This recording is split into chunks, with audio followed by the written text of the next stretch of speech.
Bonsoir à tous et bienvenue dans votre émission Africa Première, le rendez-vous justement de tous ceux qui font l'actualité panafricaine sur votre chaîne C'est Direct. En tout cas, c'est pour moi un plaisir de vous recevoir encore ce vendredi avec de nouveaux invités, toujours pour parler d'initiatives qui font l'honneur de l'Afrique. Et pour commencer, en première partie, j'ai Armelle Ngouni qui est avec moi. Elle est CEO de Times Event et promotrice d'un salon international.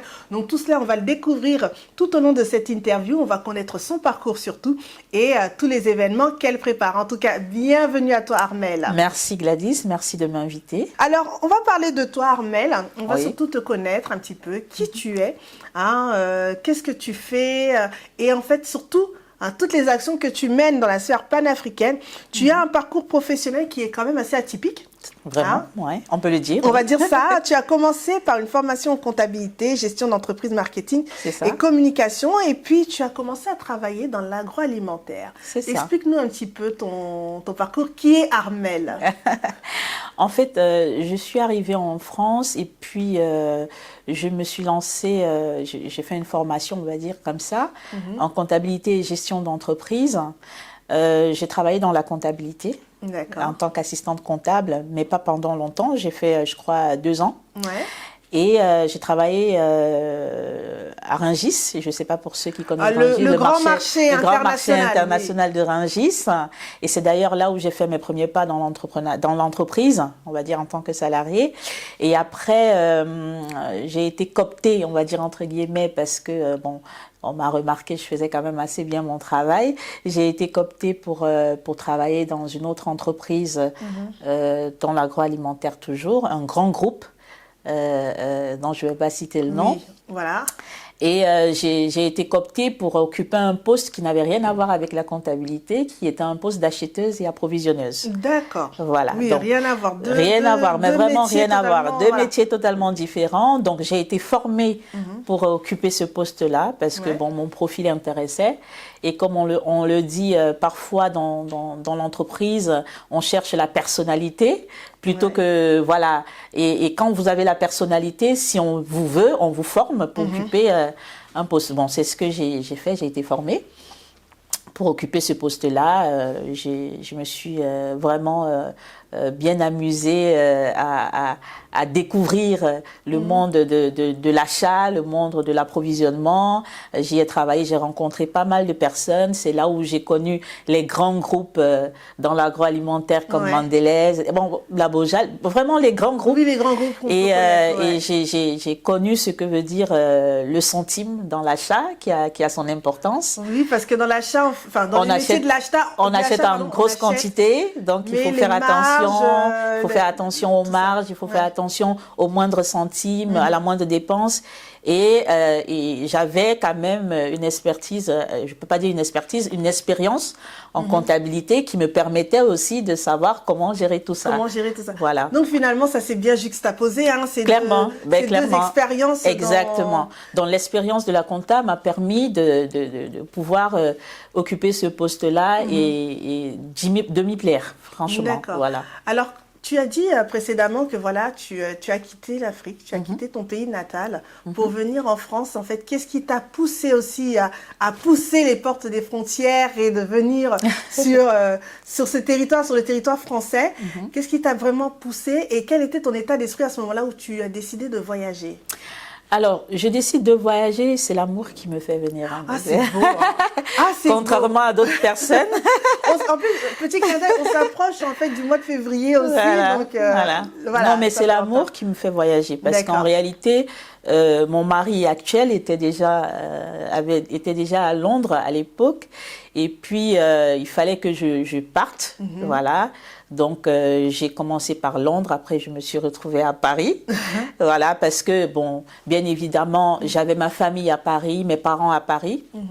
Et je voulais me rapprocher de ma famille. Et mon mari m'a suivi, donc on s'est retrouvés en France. Tu as suivi ton mari qui, lui, après, au final, t'a suivi. M'a suivi, c'est ça.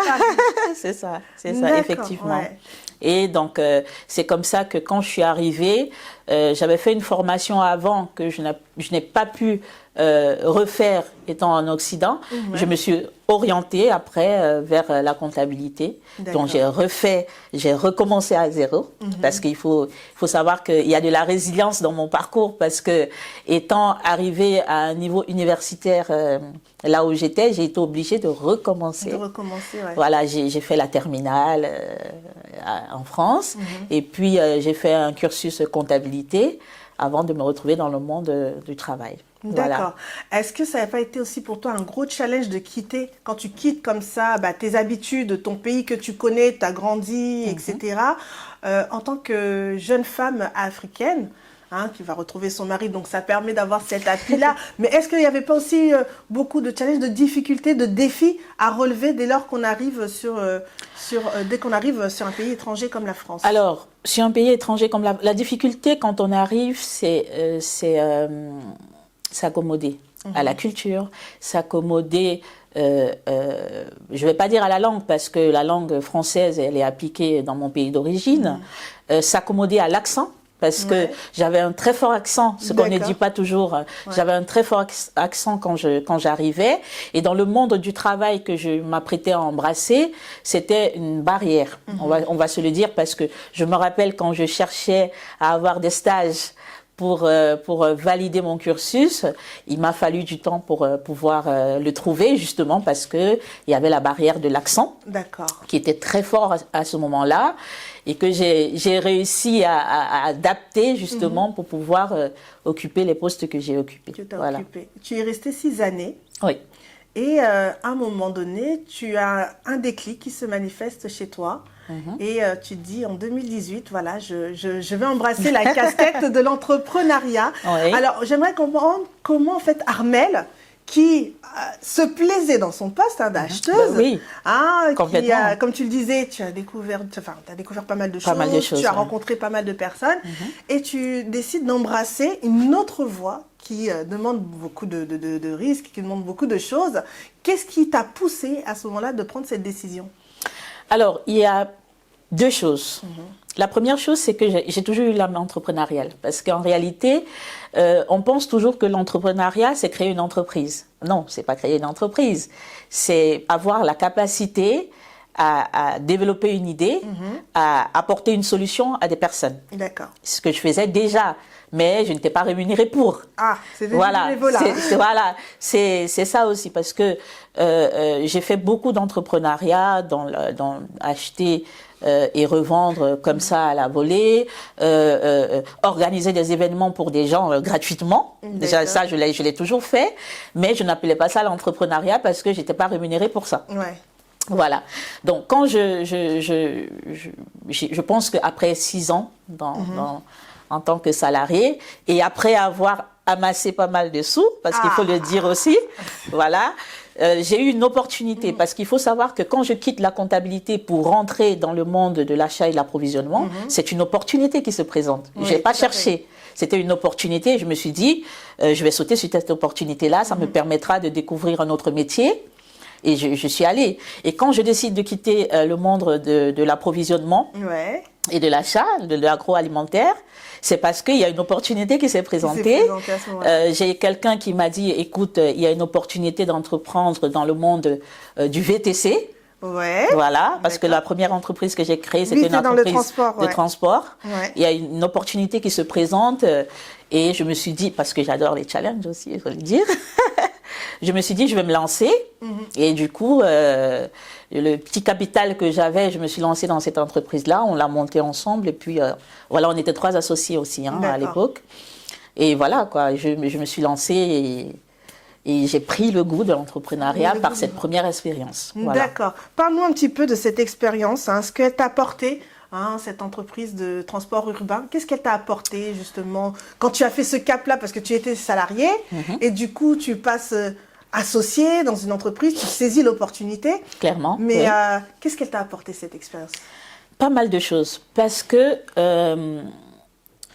ayant fait de la comptabilité, de la gestion d'entreprise, parce que je n'ai pas expliqué, c'est comptabilité et gestion d'entreprise. Mon poste lors de la création de cette nouvelle entreprise, c'était de gérer l'entreprise. L'autre associé était, on va dire, entre guillemets, chauffeur. Et on avait un financier qui apportait pas mal de sous aussi. donc d'argent, on va dire ça comme ça. Donc moi, j'ai appris à gérer l'entreprise, j'ai appris à gérer des salariés, j'ai appris à gérer un pack de véhicules. Ouais. J'ai appris tout ce qui pouvait rentrer dans ce qu'on appelle la création purement et simplement de l'entreprise, c'est-à-dire gérer l'administration. Ouais. Tout ça, j'ai appris. Je me suis auto-formée, entre guillemets. Sur le tas. Sur le tas. Et avec la petite expérience que j'avais aussi dans la gestion d'entreprise de par ma formation, j'ai mis les choses en pratique, on va dire ça comme ça. Et je me suis aussi formée, entre guillemets, parce qu'il y avait la possibilité de se former aussi. Je me suis également formée pour pouvoir avoir cette expertise de management. D'accord. Voilà. Donc, c'était une très, très, très belle expérience parce que, rassurez-vous, en tant que femme, gérer des hommes... Bah oui, parce que ça reste un secteur masculin. C'est un secteur vraiment masculin. Même si on retrouve quand même de plus en plus de féminisation exactement. dans le métier de dans les Mais métiers moi, je n'avais que des hommes, de toutes les façons. C'était pas facile de gérer aussi des personnes qui... pour certains, étaient aussi beaucoup plus âgés que moi. J'ai appris beaucoup de choses. J'ai appris à gérer des personnes, j'ai appris à gérer une entreprise. Malheureusement, comme toute association, après 3 ans, ça ne s'est pas forcément très bien passé. Et j'ai décidé de voler de mes propres ailes. D'accord. Voilà. Et là, tu changes encore de secteur. Alors, Armelle passe de métier en métier, de secteur d'activité, mais qui n'ont pas toujours forcément de lien. Ouais. Et là, du coup, tu te lances dans la promotion événementielle. Clairement. Hein, et où est venu ce goût pour l'événementiel? Tu as dit que tu commençais, tu faisais pour les gens, mais quand même, on se dit, bon, ben, maintenant, je vais me lancer à 100% à faire de l'événementiel. Quand j'ai eu la déconvenue avec mes associés, je me suis dit, Armelle, qu'est-ce qui te plaît? Qu'est-ce que tu aimerais faire? Si aujourd'hui, tu arrêtes tout ça, tu te lances dans quoi? Tu ne vas pas rentrer dans le salariat parce que tu as déjà pris goût. En fait, c'est difficile de retourner, on va pas dire retourner en arrière parce que le salarié, ça se respecte aussi, mais tu passes une autre étape en fait. Oui, c'est un cap. Surtout que quand on a une certaine responsabilité, c'est-à-dire gérer quand même pas mal de personnes, parce que je pense que j'ai géré en moyenne, c'était 10 personnes, c'est pas rien quand même. Quand on a ce type de responsabilité, de porter une entreprise comme celle-là, on se dit, si je dois recommencer à être salarié, il faut quand même que j'ai un certain nombre de responsabilités. Et donc, je ne me voyais pas en train de rentrer dans le salariat. Je me suis dit, qu'est-ce que j'aime faire? En réalité, j'aime organiser des événements parce que je les faisais déjà de manière gratuite avant. Et je les faisais assez bien parce que j'avais des retours positifs. Et donc, comme j'avais eu, et ça je le raconte dans ma bio aussi, j'ai eu le déclic vraiment lorsque j'ai été payée pour la première fois pour faire quelque chose que je voulais faire gratuitement. C'est-à-dire que j'ai une connaissance qui avait un ami qui voulait se marier, qui m'a dit, mais ma sœur, bon, il m'appelle ma sœur, mais on est connaissance, hein, qui me disait, elle sait faire ça et tout ça, et puis voilà, tu as quoi comme budget? Le monsieur, il a donné un budget qui m'a paru, voilà quoi. Je me suis dit, mais je peux être payée à faire ça à ce prix-là. Et ça s'est tellement bien passé que, sans avoir créé l'entreprise, j'avais déjà des clients. D'accord. C'est ça. J'avais déjà des clients et ça, c'est un mariage pour le coup. Donc, je me suis dit, voilà un mariage pour lequel j'avais pas forcément envie qu'on me paye. J'ai eu quand même de l'argent pour ça. Et comble de l'histoire, j'ai des gens qui me recommandent, j'ai des gens qui me sollicitent. Donc, étant encore, je le dis bien, dans l'entreprise de transport, j'ai lancé l'agence événementielle en parallèle. D'accord. Voilà. Donc, mais je suis partie, on va dire, 3 mois à 4 mois après, quoi, parce que j'avais décidé d'arrêter. Voilà, ça commençait à prendre. Donc, je suis partie, j'ai fait cette agence événementielle et mes premiers clients, c'était du bouche à oreille, quoi. J'ai pas fait de communication, j'ai rien fait du tout. C'était vraiment du bouche à oreille et petit à petit, je me suis diversifiée parce que je suis rentrée après, je pense avant le Covid, peut-être 6 mois avant le Covid, je suis entrée dans l'événementiel pour entreprise. D'accord. Alors, justement, tu soulèves un point qui est très important, c'est déjà, la période Covid. Tu te lances 6 mois avant, donc tu commences à prendre de la clientèle, à te faire un nom, et puis bam, tout s'arrête. Ouais. Comment tu l'as vécu? Je l'ai vécu au départ difficilement, mais après je me suis adaptée. Et je pense que ça fait partie des choses qui font de l'entrepreneur un entrepreneur. C'est qu'il faut toujours trouver des solutions. Et c'est même la Covid qui m'a donné l'idée de monter des événements hybrides. Oui, mais clairement, parce que quand je lance l'entreprise, après je lance 1 an après la partie événements pour entreprise, la Covid arrive, et puis je me dis mais qu'est-ce que je fais? Surtout que j'étais en pleine promotion de mon salon dont je vais vous parler. Ouais. Et je me dis, qu'est-ce que je dois faire? On ne peut pas faire d'événements, etc., etc. Je trouve des solutions et je me dis, mais pourquoi est-ce que je ne fais pas un événement 100% digital? Parce qu'on ne peut pas le faire en présentiel. Et c'est comme ça que je réoriente le projet vers un salon 100% digital pour sa première édition. Donc le salon international PSAO, qui est aujourd'hui à sa 3e édition, a commencé par une édition 100% digitale. Et lorsqu'on a réussi l'édition digitale à 100%, je me suis dit, pour les prochaines éditions, on va faire de l'hybride. C'est-à-dire qu'on ne va pas lâcher le côté digital. Pourquoi? Parce que ça nous a permis d'avoir une base de données des personnes qui étaient connectées depuis les États-Unis, depuis le Canada. On s'est dit, mais ces personnes-là, on ne va pas... voilà, quoi. Il y a des gens qui ne peuvent pas se déplacer, mais qui ont besoin de pouvoir assister à ce type d'événement. Donc, on a gardé la partie digitale. D'accord. Est-ce qu'on peut dire aussi le secteur de l'événementiel, ce n'est pas un secteur aussi bouché? On entend souvent parler de ça. Est-ce que Armelle le pense? Non, je ne le pense pas parce que je pense que c'est un secteur qui demande un renouvellement, comment je vais dire, il faut trouver toujours de la valeur ajoutée à chaque fois. C'est ça qui manque un peu quand on n'a pas quelque chose à apporter en plus, quand on n'a pas une innovation supplémentaire, en fait, on stagne. Donc il faut s'innover. Il faut aller chercher de nouvelles idées, il faut aller chercher de nouvelles façons de faire. Et je pense que c'est comme ça qu'on arrive à se démarquer. À se démarquer, d'accord. Alors, tu lances ton agence, du coup, Tams Event. Qu'est-ce que ça veut dire, Tams? Parce que c'est vrai que ça m'a un peu intriguée. Tams Event, bon, Event, on comprend, mais Tams, qu'est-ce que alors, ça Tams, cache derrière? c'est le diminutif de mon nom de famille de jeune fille. D'accord. Qui est Tam Chun. D'accord. Et mes parents nous appelaient les Tams. D'accord. Voilà. Et j'en profite pour parler. Hein.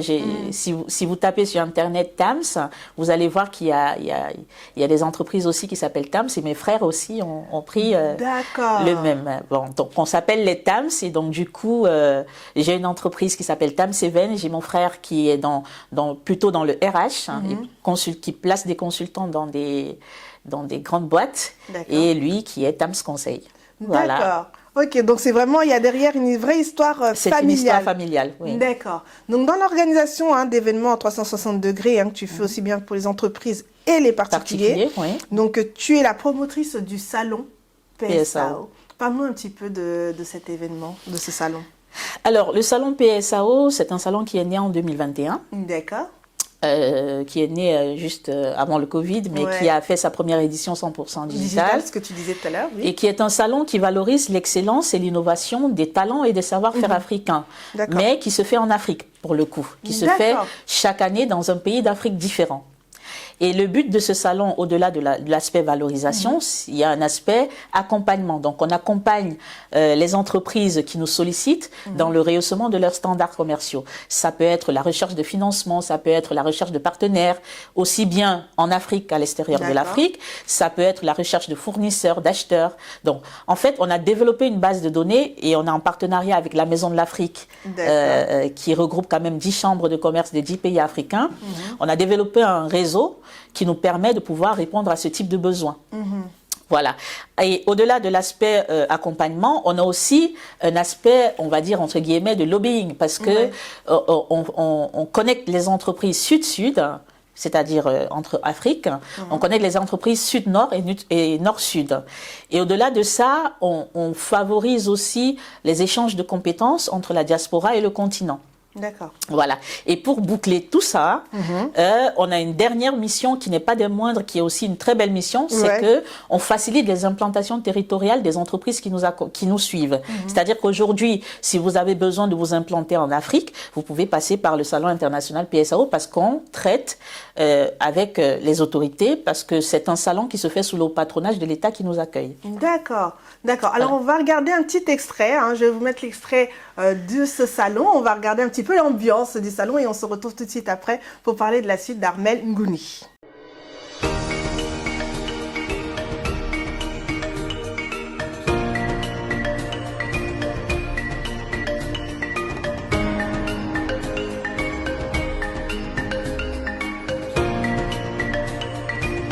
La Maison de l'Afrique nous a accueillis aujourd'hui pour développer nos projets auprès de partenaires pour apporter des solutions concrètes en Afrique pour les jeunes africains. Et moi, pour ma part, c'est l'aérospatiale, les métiers de l'aviation et de l'espace que je souhaite implanter sur l'ensemble du continent africain. Et je remercie la Maison de l'Afrique, Monsieur Camara ainsi que Armel du salon PSAO de nous avoir invités pour présenter Aérostart, qui est le hub aérospatial inclusif, qui est une passerelle que tous les jeunes africains pourront désormais emprunter pour rejoindre les métiers de l'aviation et de l'espace. Alors on vient de voir un petit peu l'ambiance du salon, en tout cas ça donne envie. Alors est-ce qu'il y a une prochaine date à retenir par rapport au salon PSAO? Alors, le salon PSAO se fera en 2024 au mois de novembre. D'accord. Pour le pays, je le dirai un peu plus tard. On ne peut pas savoir en exclusivité Sun Africa Première Non, on ne peut pas savoir en exclusivité justement parce qu'on attend la validation du haut patronage. D'accord. Voilà.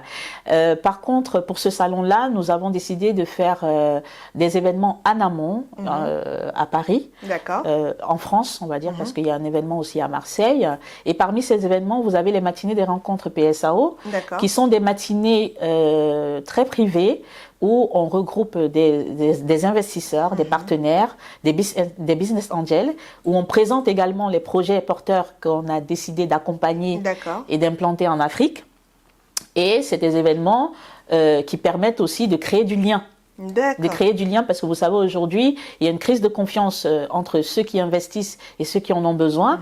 Donc aujourd'hui PSAO veut se positionner comme étant une plateforme qui donne de la confiance aux investisseurs et qui sélectionne les projets qui ont vraiment une valeur ajoutée. D'accord, bah écoute, parfait. On va aussi regarder dans quelques secondes un extrait justement des matinées, mais avant, juste avant je voudrais savoir, parce que c'est une question qui souvent me trotte dans l'esprit. Oui. Hein, dès lors qu'on veut implanter un salon ou un événement d'une certaine ampleur dans un pays africain, quels sont véritablement les défis? Parce qu'ils ne sont pas les mêmes que sur le territoire européen. Hein. Est-ce qu'il y a plus de facilité à développer un événement ou un salon en Afrique ou au contraire des difficultés? Alors, je peux dire qu'il y a des facilités et des difficultés en même temps. En ce qui concerne le salon PSAO, nous avons opté pour avoir le haut patronage de l'État ou alors d'un ministère. Pourquoi? Parce que ça facilite les accès aux chambres de commerce, ça facilite les accès aux opérateurs économiques qui sont déjà sur le territoire. Donc nous avons besoin pour pouvoir se déplacer et déplacer d'autres délégations de d'autres pays. Et au-delà de ça, il faut avoir on va dire des pieds-à-terre, c'est-à-dire des personnes qui sont sur le territoire, qui peuvent parler en votre nom et qui peuvent aussi aller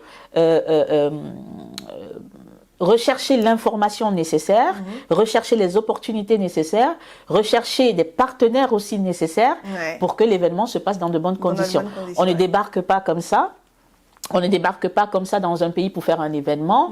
On a des partenaires qui sont sur place, qui sont aussi nos relais pour pouvoir diffuser nos missions, diffuser nos actions aussi et montrer à la population locale avec quoi on vient et qu'est-ce qu'on recherche et qu'est-ce qu'on peut donner aussi, parce qu'on vient aussi pour donner, et l'importance de se mutualiser pour arriver à faire un événement à impact. D'accord. Alors, le prochain rendez-vous des matinées PSAO, c'est pour quand? Alors, le prochain rendez-vous des matinées PSAO, c'est pour le 26 janvier, c'est bientôt, très bientôt, au siège de la Maison de l'Afrique, dans le 16e. D'accord. Et on aura du beau monde pour écouter les projets qu'on a sélectionnés, parce qu'on en a sélectionné trois beaux projets qu'on veut implanter en Afrique.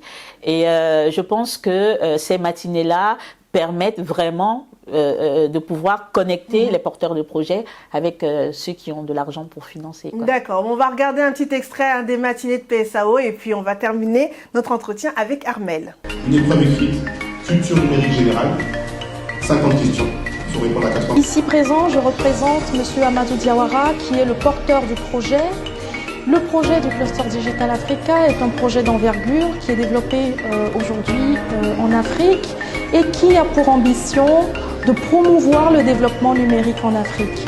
Nous sommes très heureux, ensemble avec le Cluster Digital Africa, de présenter notre projet et d'inviter tout un chacun à adhérer aux différentes solutions qui sont proposées à l'Afrique. Cet événement est un événement d'envergure et je souhaite que cet événement se perpétue et se fasse un peu partout en Europe, de sorte à permettre aux différents investisseurs de pouvoir nous accompagner dans nos différents projets. Je remercie particulièrement Madame Ngouni Armel pour l'invitation. Je remercie Monsieur Youssef Kamara pour l'accueil au sein de la Maison de l'Afrique et je remercie l'ensemble des participants avec qui nous allons pouvoir tisser un réseau pour un avenir meilleur pour l'Afrique. Mirza Chakroun, conseiller économique à l'ambassade de Tunisie en France. En fait, je suis très ravi de participer à l'événement, donc à la matinée d'aujourd'hui. C'était un grand événement qui a rassemblé toutes les parties qui peuvent aider l'Afrique. Nous, aux côtés de l'ambassade, on est là pour soutenir cet événement qui fait que renforcer davantage la coopération entre nos deux pays, nos pays africains. L'essentiel ici, je pense, c'est qu'il faut travailler ensemble, il faut créer des synergies et des partenariats. C'est ça le plus essentiel, afin de faire notre continent, en fait, l'avenir de l'humanité. Merci.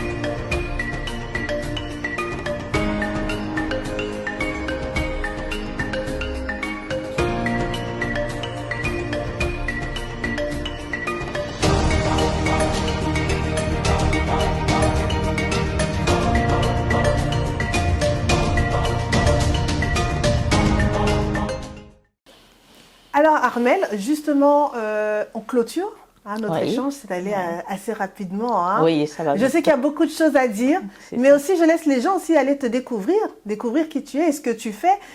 Du coup, pour avoir plus de renseignements sur ton agence, les événements que tu organises, quels sont les accès pour pouvoir justement te suivre, te follow, c'est le terme du moment, te follow. Alors, pour nous suivre, Tam7 a une page, tam7.com. Ouais.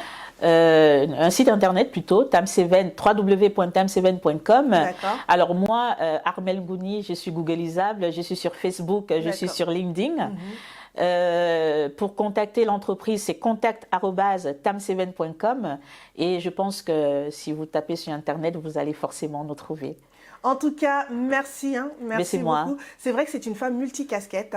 Oui, elle fait de l'événementiel, mais elle accompagne aussi des personnes. Exactement. Aussi, Tu peux en parler très brièvement. Oui, exactement. J'accompagne plusieurs porteurs de projets dans leur image, dans la promotion de leurs projets. Je vais citer ici notamment Laou Keita, qui est celle qui a inventé la 3e boîte noire au sol dans l'aviation. Que j'accompagne en termes d'image pour répandre son savoir-faire aussi en Afrique et qui veut développer aussi des hubs pour transmettre aussi un peu de ce qu'elle sait faire sur le continent. Donc mon rôle aujourd'hui, c'est pouvoir implanter ces hubs-là un peu partout. Donc j'appelle ici les partenaires, les investisseurs, les porteurs de projets, les partenaires, les investisseurs et surtout les fonds d'investissement de nous accompagner pour pouvoir mettre en place ce type de projet. Voilà. Tout à fait. En tout cas, merci beaucoup Armel. Mais c'est moi. Félicitations encore pour toutes ces casquettes. Merci et bien. puis donne rendez-vous le 26 janvier pour les matinées de PSAO et pour les autres événements à venir. Et vous aurez tout de suite des informations aussi sur les prochains événements organisés par TAPS Event. On va clôturer cette première partie et on va suivre tout de suite les idées sorties. Et je vous donne rendez-vous tout de suite après avec notre deuxième invité.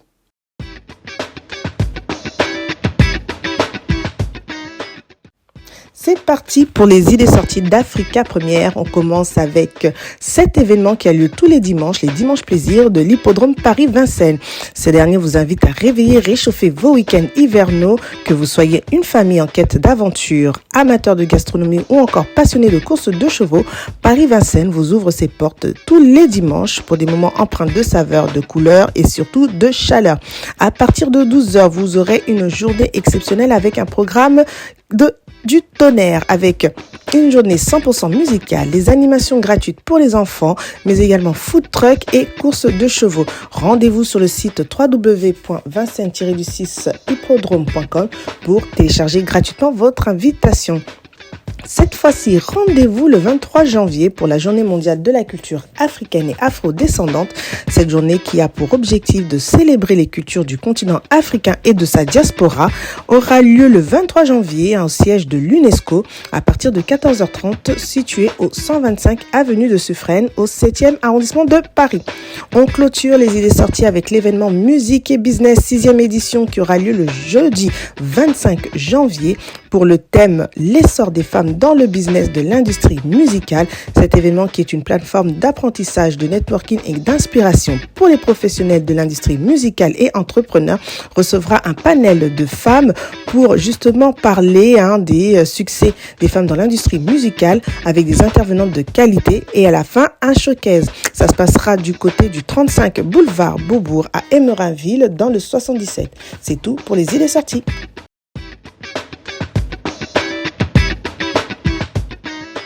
En tout cas, nous venons de suivre à l'instant les idées sorties qu'on peut faire entre amis ou en famille. Et encore une fois, je remercie Armel Ngouni qui nous a présenté son activité à travers son agence événementielle et tout ce qui profile dans les jours et semaines à venir. On continue notre émission Africa Première, toujours avec les talents, avec les belles initiatives panafricaines. Et cette fois-ci, je dirais même que nous sommes bénis parce qu'on accueille sur ce plateau un artiste gospel de renom qui va nous partager son parcours, son expérience et aussi son actualité. En tout cas, une très belle voix de la sphère gospel congolaise et je dirais même africaine, qui est sur notre plateau, qui est Mercis Elonga. En tout cas, bonsoir, bienvenue à toi. Bonsoir, bienvenue, merci beaucoup. Vraiment, je suis très, très, très content d'être ici avec vous. En tout cas, c'est un plaisir de recevoir aussi des serviteurs, des gens qui chantent et qui louent le Seigneur, en tout cas, sur le plateau. On va parler de ton parcours, en tout cas, Mercis, mais avant tout ça, on veut savoir déjà comment il va. Je vais bien, par la grâce de Dieu. Dieu fait grâce, tout se passe bien. Il fait un peu froid, mais sinon... Oui, le vraiment, froid.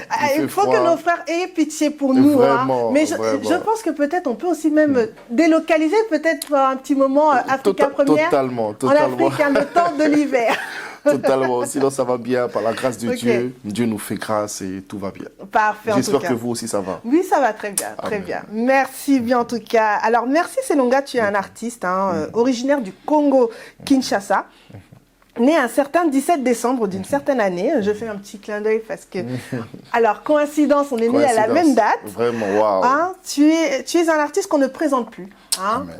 Et tu es issu d'un pays, moi je l'appelle la République démocratique du ciel parce que en fait, beaucoup d'artistes gospel émergent du Congo-Kinshasa. On peut en citer pas mal. Amen, et c'est tout naturellement en fait que tu baignes dans cette atmosphère musicale et tu commences à chanter dès l'âge de 2 ans. Explique-nous un petit peu comment en fait Mercis Elonga, en fait c'est pas ses premiers mots mais c'est ses premiers sons. C'est vrai. À 2 ans. En fait, je suis né d'une famille chrétienne et dans la famille, il y a des artistes. Okay. Mon père, déjà, fut un chanteur. du groupe Gospel International, ceux qui ont créé la chanson Jésus, mets-moi au dos, mets-moi au dos. Ah, donc, il est d'accord. parmi les fondateurs de ce groupe-là. Donc, il fait que le groupe, souvent, il venait répéter à la maison. Et du coup, à force de les écouter, et puis il y avait un frère que je salue en passant, le frère Papi Beaufait. Je l'aimais vraiment, vraiment, vraiment beaucoup. Et je voulais faire tout comme lui, en fait. Alors là, maintenant, on va quitter un petit peu le Congo, d'accord, hein, la musicalité congolaise. On va s'élargir un petit peu sur tout ce qui se fait actuellement.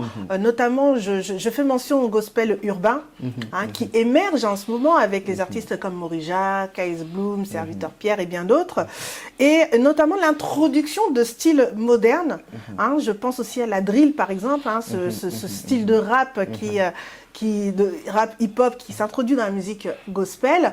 Quel est aussi ton regard? Quelle est aussi la limite aussi, hein, parce que introduire des styles qui sont peut-être des fois utilisés à des fins peut-être de revendication ou peut-être même des fois de violence, mais là maintenant sur un style gospel, quelle est la limite aussi sur laquelle il faut veiller pour ne pas non plus mener les gens qui écoutent la musique gospel dans la confusion? Moi, je pense que tout se prépare dans l'atmosphère. C'est une question d'atmosphère, c'est une question de formation, d'être bien encadré. Le problème aujourd'hui, c'est que on n'a pas la génération d'aujourd'hui ne veut pas être cadrée ou avoir des mentors ou avoir des pairs pour les guider dans ce qu'ils sont en train de faire. Voilà. Pourquoi? Parce que aujourd'hui, on peut faire tout ça, mais quel est le fondement? Quelle est la base de ces choses-là? Je peux faire, peu importe le style que je peux faire, mais quelle est la base? Quelle est la base qui m'accompagne dans ce que je suis en train de faire? Pour qu'aujourd'hui nous soyons stables comme ça, c'est parce qu'il y a un fondement qui est déjà bien assis. Voilà pourquoi aujourd'hui on ne tombe pas, tout est stable. C'est ça le problème, c'est la base. Qui est ta base? Et puis la différence aujourd'hui avec le monde, c'est vrai qu'on dit tous oui, c'est le message. Mais c'est au-delà du message. C'est déjà ta vie à toi-même. Ben oui, parce qu'au jour d'aujourd'hui, la meilleure évangélisation, moi je le dis souvent même quand je prêche à l'église, c'est pas lorsqu'on parle. C'est quand on voit Jésus sans que tu parles. D'accord. Ouais. Pour moi, c'est la meilleure évangélisation. Cela veut dire que tu n'as pas encore parlé, mais quand tu rentres quelque part, on sent que Jésus vient de rentrer quelque part. On sent que lui, il est différent. Il est différent par rapport à... Il y a une différence. On peut faire nous tous le même style, mais c'est pas parce que l'autre fait les meilleures vibes que Dieu est avec la personne. Tu peux ne pas avoir de vibes, tu chantes tout droit, mais Jésus-Christ est avec toi, les guérisons, les choses qui se manifestent. D'accord. Oui, parce qu'aujourd'hui, on est trop focalisé sur ce qu'on voit, ce qu'on ressent, mais moi je dis toujours, il y a une différence entre l'émotion, les frissons et l'onction. Waouh. Oui. J'aime beaucoup. Oui, parce qu'au jour d'aujourd'hui, on peut avoir les frissons, on peut avoir les émotions, mais ce n'est pas l'onction. Ah oui, parce que l'onction fait la différence. Donc voilà un peu. Alors aussi, merci, quand on te regarde, on sent beaucoup de maturité quand tu parles, quand tu t'exprimes, beaucoup de sagesse dans tes paroles. Alors peut-être le parcours ecclésiastique a permis justement de te former à ce type de discours, mais également en fait tu restes une personne jeune par l'âge, hein, d'accord. Est-ce que du coup embrasser la foi chrétienne comme tu l'as faite n'a pas été aussi à un moment donné source de décalage entre la jeunesse, l'envie de la jeunesse et les règles liées à la foi? Est-ce que du coup tu t'es pas senti à un moment donné en décalage et sinon en fait quel a été ton secret? Alors mon secret c'est Jésus. Et puis au-delà de Jésus, mon secret c'est je sais aussi m'adapter en fait à tout le monde. Par exemple, aujourd'hui, je parle comme ça, mais je suis quelqu'un qui est beaucoup ami aussi avec les musiciens qu'on appelle du monde. D'accord. Voilà, en parlant de Brigade, Sarbati, il y a plusieurs. On parle très bien, on se parle au téléphone, et quand je suis avec eux au téléphone, je parle de Brigade parce que c'est lui, souvent on est au téléphone, et quand on parle de téléphone, on parle de Jésus. D'accord. Une fois, on s'est appelé même, il était très tard, de 1h du matin jusqu'à 3h du matin, on parlait de Jésus. Je disais, mais pourquoi on ne fait pas quelque chose pour le Seigneur? Viens à Jésus, tout ça. Il me faisait rire, on parlait. Vraiment, c'est quelqu'un de très bien. Et quand, c'est ça aussi, il ne faut pas les fuir. Mais il faut rester enfant de Dieu. Il faut rester enfant de Dieu. Ce n'est pas seulement fuir les démons, les sorciers ou plusieurs personnes. Être avec des personnes qui sont soi-disant meilleures, non. Être enfant de Dieu, c'est d'être neutre, faire la part des choses. Voilà, voilà. Mais c'est vrai que, alors là, par exemple, tu as cité le nom, ce qu'on peut appeler un artiste du monde, enfin, entre guillemets, ou séculier, hein, pour reprendre le bon terme. Souvent, c'est vrai que c'est quelque chose qui est considéré comme des fois un peu blasphème, hein, difficile de voir un artiste gospel approcher un artiste qui, lui, ne l'est pas. Et du coup, toi, tu arrives à entretenir ces relations-là. Est-ce que par moment, on ne te critique pas aussi d'avoir ce type de relation? Si, on m'a déjà critiqué à plusieurs reprises, mais j'aimerais répondre très, très, très, on va dire, terre à terre. Les habits que nous portons, c'est un chrétien qui l'a fait? On ne sait pas. On ne sait pas. Les télévisions que nous avons chez nous à la maison, Sony, tout ça, c'est un chrétien qui a fait ça. On ne le sait pas. Là où nous habitons, peut-être qu'il y a un franc-maçon qui habitait dans la maison là où tu habites maintenant. Est-ce que tu le sais? Tu ne le sais pas. Pourquoi juger les personnes que tu vois, que tu dois normalement évangéliser à venir à Jésus, que de perdre, entre guillemets, son temps à dire, à critiquer ou à dire non, moi je pense que Jésus est venu pour tout le monde, il n'est pas venu pour le chrétien. D'accord. D'ailleurs, le mot chrétien, c'est un homme qui a donné ce mot-là pour différencier simplement ceux qui sont ceux qui sont en Jésus et faire la part des choses en fait. D'accord. Voilà un peu. En tout cas, on en apprend beaucoup sur toi. On va revenir maintenant sur ton parcours musical. Hein, tu es un artiste qui détient plusieurs cordes à ton arc. Hein, bien évidemment, tu fais danser surtout au rythme de louanges, aux sonorités africaines, qui relient à la fois le côté divin et aussi voilà, des adorations qui touchent le cœur et qui font du bien à l'âme. Voilà. Et moi, j'aimerais qu'on parle un petit peu de certains singles, notamment Tu es saint, qui a pas mal tourné sur les plateformes. Comment en fait tu arrives à... Comment se fait l'inspiration quand tu décides un texte? Est-ce que tu ouvres la Bible par exemple et tu crées un texte ou tu dors, tu as la révélation? Comment en fait Mère6 arrive à faire ces textes? Ça, c'est vraiment différent. Par exemple, Tu es saint, si je prends l'exemple de Tu es saint, j'étais en jeûne de 2 jours, 3 jours de prière en 2015, si je ne me trompe pas. Et c'est là que la chanson est venue, en fait. Ouais. J'entendais Tu es saint, saint, tu es saint. Ma bouche fera connaître ta fidélité. Oui, ma bouche fera connaître ta fidélité. Donc j'entendais Tu es saint. Et j'ai enregistré ça. Je me suis dit, non, il faut que je fasse au studio. Et comme Dieu est bon, j'ai enregistré au studio. Et dès que j'ai enregistré au studio, l'ingénieur, lui, il avait un producteur. Et un jour, le producteur est venu au studio. Moi, je n'étais pas là. Il a écouté la chose. Il a dit, mais c'est quel artiste? Et c'est là il lui a présenté, non, mais c'est Merci, c'est Longa. D'ailleurs, il cherche un producteur, tout ça. Il a dit, je veux le produire. Wow. C'est comme ça que ça s'est fait. Thales Management, je les salue. On a travaillé ensemble. Et après, Dieu a fait que maintenant, je travaille aussi seul, par la grâce de Dieu. Parfait. Donc c'est vraiment différent, il y a des cas vraiment différents. Par exemple, mon album que je suis en train de préparer actuellement, Le Temps de Dieu, ça c'était, on va en parler tout à l'heure, donc je reviendrai tout à l'heure. Je laisse un petit peu parce qu'on va pas tout griller tout de suite, il faut qu'on continue encore à découvrir qui est l'artiste. On continue, tu fais pas mal d'œuvres, La Soif de Dieu qui est sortie en 2018, et après en 2019, le 5 octobre précisément, tu fais ton premier concert. Parle-nous de cette expérience, parce que là, du coup, tu chantais, et là, maintenant, tu te mets au devant de la scène. Comment tu as vécu cette première apparition scénique? C'était pas du tout facile. Il y avait énormément de combats, mais en tout cas, Dieu nous a donné la victoire. À la dernière minute, on n'avait plus de salle. Ah, waouh! Oui, la veille, on n'avait plus de salle, donc j'étais vraiment, vraiment pas bien. Et Dieu a fait grâce, Dieu a touché le cœur d'un homme de Dieu que je salue. En Belgique, on lui a parlé de Merci. Il s'est dit non, je connais Merci et je lui donne ma plus grande salle de l'église pour qu'il fasse son concert. Wow. Et puis il fallait maintenant réannoncer le concert parce que tout le monde était dans la salle là-bas. Donc il fallait qu'ils viennent là-bas. Il y a d'autres même qui n'ont pas pu venir et Dieu a fait grâce. Il y avait vraiment du monde. Dieu nous a fait grâce. En tout cas, on va se faire plaisir en écoutant un de tes titres, Vivre ta présence, qui est sorti en 2021. On va regarder un extrait et on se retrouve tout de suite après. Yes.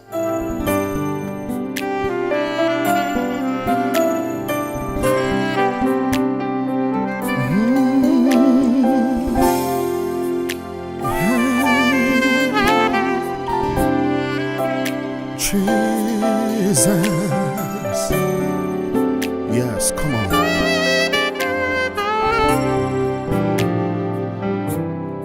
Oh, oh, oh, je veux vivre ta présence, contempler ta présence, demeurer dans ta présence. Oh, oh, oh, je veux vivre ta présence, contempler ta présence, demeurer dans ta présence. Loin de toi, Seigneur, moi je suis perdu. Loin de toi, Shama, moi je suis perdu. Jesus. Oh,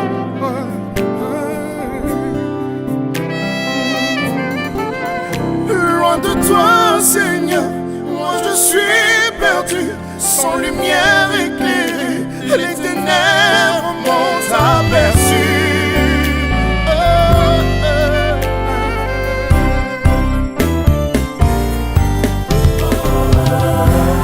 Vivre, oui, contempler.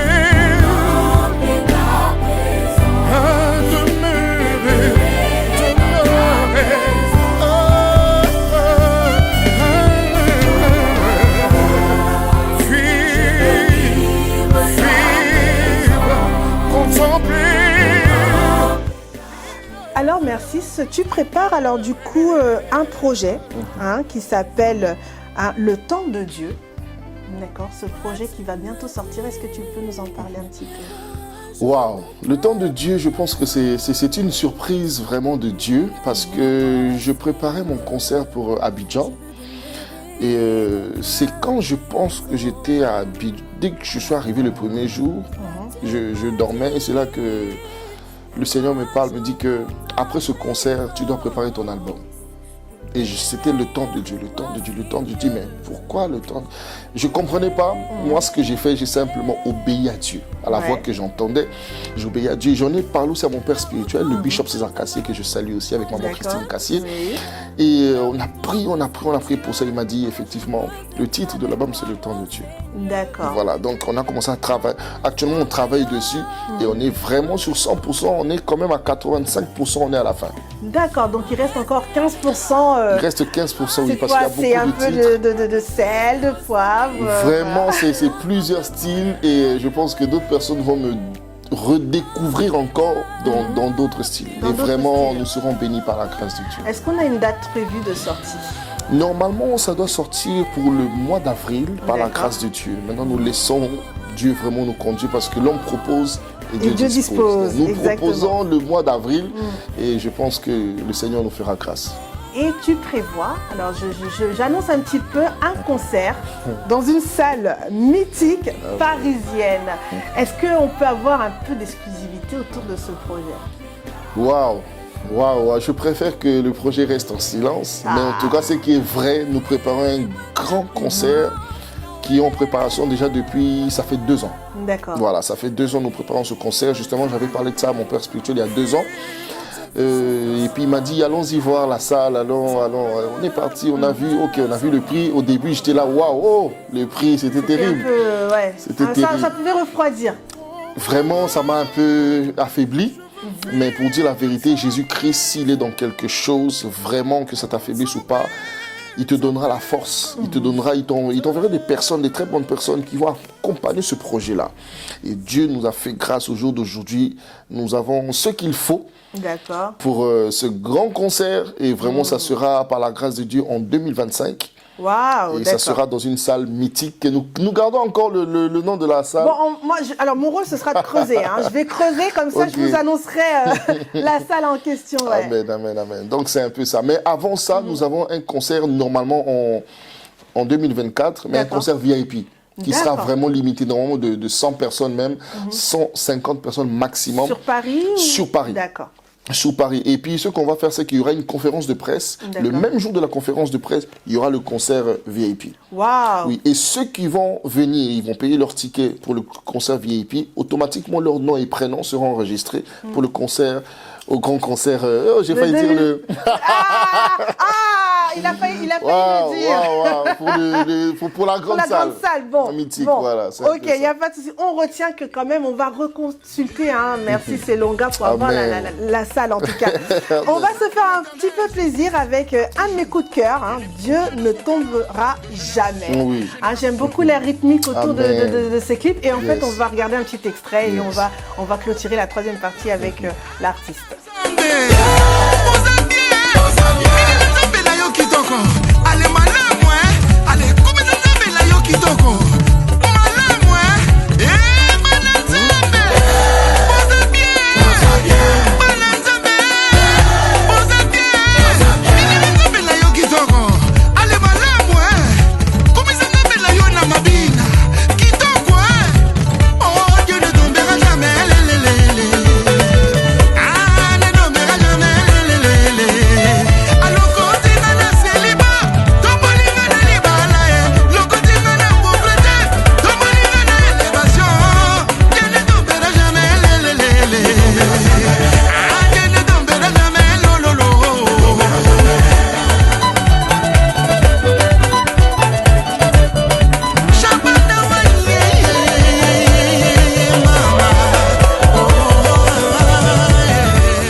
Alors, on n'en parle pas assez, mais Mercis, c'est l'artiste, le fils d'un artiste aussi très connu en RDC, mais il est aussi serviteur, père et époux. Exactement. Comment en fait, c'est une question souvent qui me trotte aussi à l'esprit, comment en fait tu arrives, toi mais aussi d'autres artistes, à concilier vie artistique et vie familiale, et là de surcroît vie spirituelle, vie de ministère.